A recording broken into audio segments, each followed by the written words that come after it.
every sport that we can find to find out what's going on in it. I asked you a question earlier on. The question was, what do you think is going on in Kenya in doping? Who do you think is abetting doping in Kenya? At Mugire Jeff, at Wilfred Bungay, at Bernard_sports is where our Twitter handles are at. We'll be talking to a legend in just one moment. But first, let's get rid of this issue we were mentioning earlier about FIFA then getting requests to drop Iran from the World Cup and replace them with Ukraine. Now, you know the story.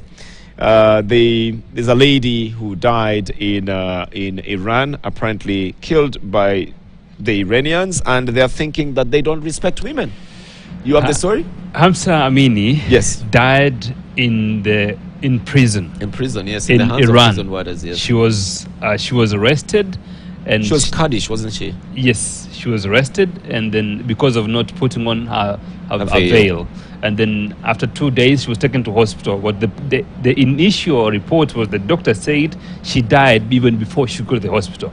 So there has been riots for the last, let's say, 2 weeks. Now it's 40 days. Do you think that can be enough to get FIFA to change their mind and drop Iran? Earlier this year, FIFA, under Article 19 of FIFA's constitution, they asked the Football Federation for Iran to allow women in stadium. It happened.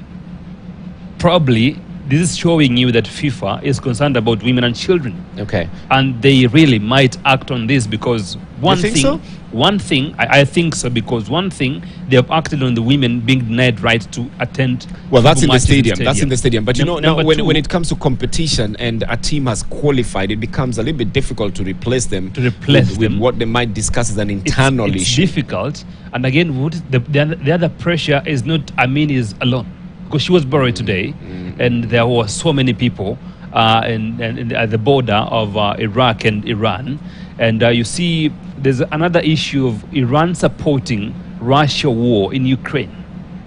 That's another part of it. No, that's not enough to drop you from competition. Just supporting is not enough. Everything is political. It's not enough. It's not enough. If it was apartheid, if it was the boycott of the Olympics by so many nations, but that's not it. That's not enough. But I think that FIFA might just want to make their presence felt and their policies felt as well with this issue. I don't know how they'll do it. Maybe they'll give it a mention at the World Cup, but I don't think they can replace Russia. I don't think they can replace Russia. Ukraine. Is not in the World Cup today. No, that's different. That is for invasion of another country. But this is someone who has died in prison in a country. It's different, Jeff.